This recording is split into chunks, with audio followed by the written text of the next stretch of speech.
Selamat pagi saudaraku, Shalom. Renungan The Message 16 Juni 2024 dengan tema Mengurung Hidup.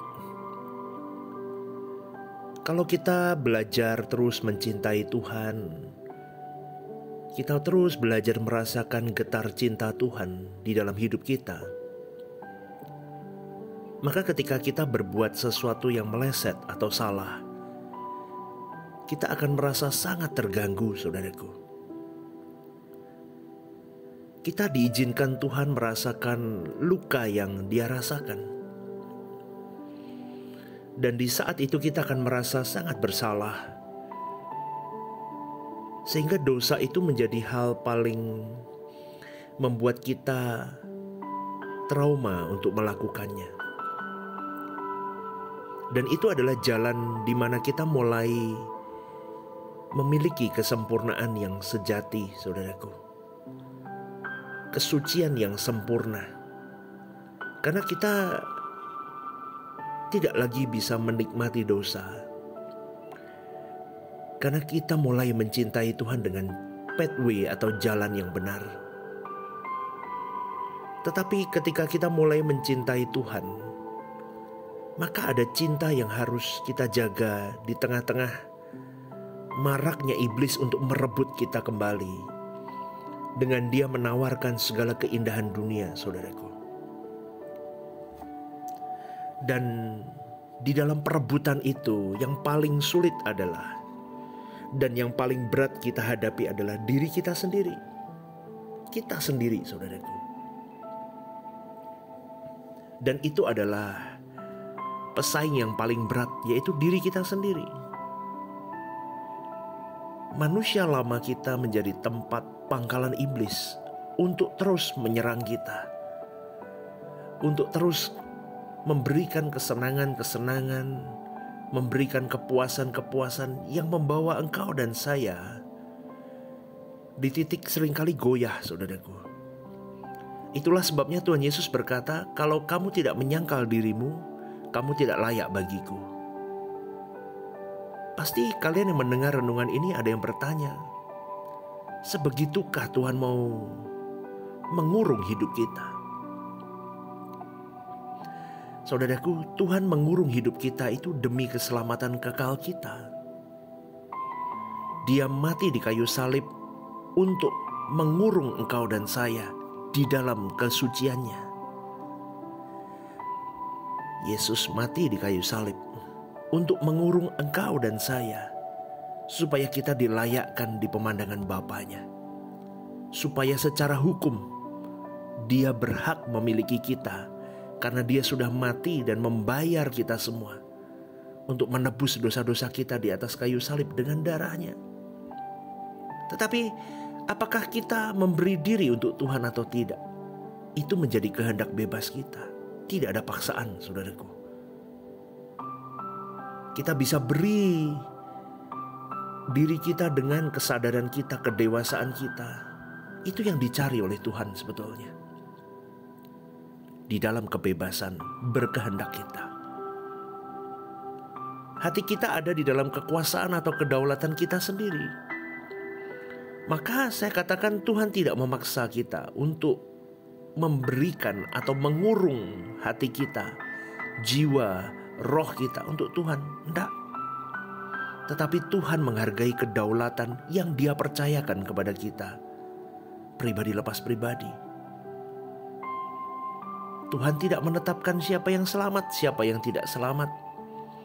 Tetapi Tuhan menetapkan hukumnya. Ada kedaulatannya. Apakah kita memilih Tuhan atau tidak, itu kedaulatan kita sendiri. Mestinya saudaraku, kalau Tuhan sudah membeli kita dengan harga yang lunas, dibayar, artinya kita harus memberikan hati kita kepada Tuhan. Kalau bicara soal kedaulatan hati, ini bukan sekedar menjadi orang baik yang melakukan hukum-hukum dalam kehidupan ini. Karena banyak orang Kristen merasa sudah selamat, apalagi merasa sudah ditentukan selamat, lalu dia memberikan hidupnya untuk melakukan hukum dan menjadi manusia yang baik-baik. Itu bisa. Tapi kalau kita memberikan hati kita untuk Tuhan dalam standarnya Tuhan yang Tuhan kehendaki, yaitu menyerahkan kedaulatan hati kita untuk Tuhan, maka kita bukan hanya melakukan hukum yang berstandar baik, tetapi kita melakukan semua sesuai dengan pikiran dan perasaan Tuhan. Jadi standarnya bukan baik, tetapi standarnya kembali ke rancangan Allah semula. Standarnya bukan hanya selamat, tetapi standarnya adalah serupa dengan Yesus, sempurna seperti Bapa. Wah, berat saudaraku, tapi luar biasa ya pengertian ini. Kita berjuang di sini untuk sampai di titik ini.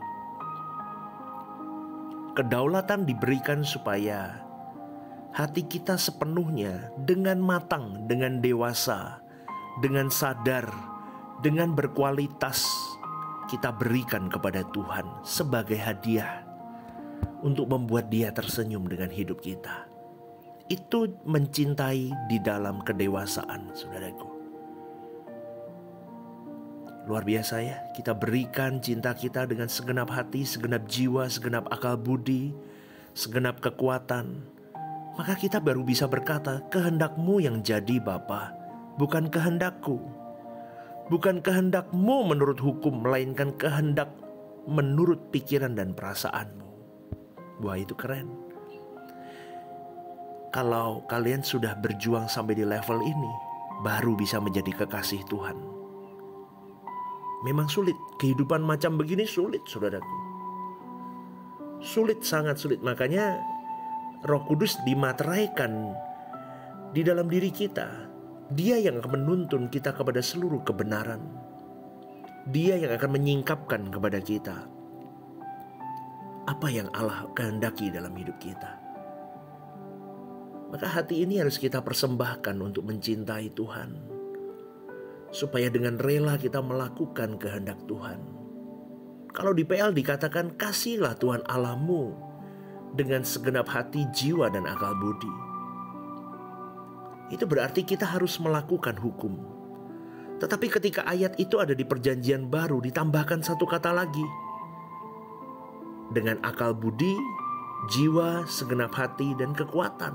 Maksudnya gini, kita harus melakukan apa yang dipikirkan Allah, apa yang diingini oleh Allah. Sebab kalau hanya melakukan hukum, itu belum mencintai Tuhan dengan benar, saudaraku. Di dalam standar perjanjian baru ya, kalau saya katakan ini, belum mencintai Tuhan dengan benar. Dari cinta kepada Tuhan yang bertumbuh sampai kita rela bayar harga untuk hidup di dalam kedaulatan Allah, belajar mengerti kehendak Tuhan dan melakukannya, maka kita akan sampai pada satu titik, yaitu hati kita terpecah untuk Tuhan. Itu tidak bisa dibuat-buat, saudaraku. Pasti kita sudah sering melihat orang Kristen menangis, bahkan meraung-raung di dalam doa. Tapi hatinya belum pecah, proporsional kepada Tuhan. Dan seorang hamba Tuhan harus memiliki hati yang pecah untuk Tuhan. Harus itu. Titik pecah itu harus dialami, supaya pengurungan Tuhan atas diri kita lebih optimal. Dan biasanya orang yang hatinya sudah pecah untuk Tuhan, dia penuh dengan belas kasihan kepada orang. Sebab perasaan Allah akan ditularkan di dalam hatinya. Dia bisa menangisi jiwa-jiwa, walaupun itu bukan anaknya, bukan saudaranya. Dia bisa berkorban tanpa batas. Meskipun orang-orang itu mengkhianati dia, merusak nama baiknya, dia tetap mengasihi orang-orang itu, bahkan membawa nama-nama itu di dalam doa-doanya. Benar, saudaraku, itu orang yang pecah hatinya. Kalau dulu orang belum pecah hatinya untuk Tuhan, tidak bisa kita mendoakan orang yang menyakiti kita. Jangankan mendoakan, ingat mukanya aja sudah kita ingin balas dendam. Tapi orang yang hatinya sudah pecah kepada Tuhan, beda saudaraku. Dia bisa tidak punya dendam. Dia tidak bisa benci. Dia tidak bisa lagi punya hasrat untuk memusnahkan orang yang menyakitinya. Tetapi hatinya yang sudah pecah untuk Tuhan, dia menangisi orang-orang itu, mendoakan orang-orang itu, memberikan berkat kepada orang-orang itu. Maka suatu hari Tuhan bisa berkata, ketika aku lapar engkau beri aku makan. Ketika aku telanjang engkau beri aku pakaian. Jadi saudaraku, tidak mungkin orang yang menjadi kekasih Tuhan dengan benar, hatinya tidak pecah untuk Tuhan. Tidak mungkin orang yang pecah hatinya tidak berbelas kasih kepada orang lain. Tidak mungkin Tuhan mengajak orang-orang yang tidak berbelas kasih ada di sampingnya, menjadi partnernya, menjadi sahabatnya, menjadi mitra kerjanya di kekekalan kelak ataupun di bumi ini. Pendeta, aktivis, mahasiswa-mahasiswa sekolah teologi tidak menjamin mereka memiliki hati yang pecah untuk Tuhan. Pendeta punya gereja gede sekalipun, punya pelayanan banyak sekalipun, belum tentu saudaraku. Betul, saya kadang merenungkan hal ini. Seringkali benar ya, seringkali yang ada di dalam diri saya malah sombong, kesombongan, sombong hati, tapi bukan pecah hati untuk Tuhan. Saya bertobat saudaraku, betul. Ketika merenungkan ini saya mulai merefleksi benar ya. Jadi ingat saudaraku, kalau Allah saja, Elohim Yahweh itu memberikan putra tunggalnya Yesus Kristus, Tuhan kita, kepada kita, mengapa kita tidak rela memberikan segenap hati kita untuk Tuhan? Kenapa engkau tidak berani biarkan Tuhan mengurung hidupmu, mengurung kesenanganmu, mengurung cita-citamu, mengurung semua aspek hidupmu, sampai di satu titik aku disandera oleh kepentingan Tuhan. Berani gak bayar harganya? Kalau kau berani, kau memiliki hidup. Tetapi kalau kau tidak berani, mulai hari ini kau tidak berani berbuat itu, kau tidak memiliki hidup itu sendiri. Renungkan ini saudaraku. Saya berharap kita semua melakukan kebenaran ini. Tuhan memberkati langkahmu hari ini. God bless you.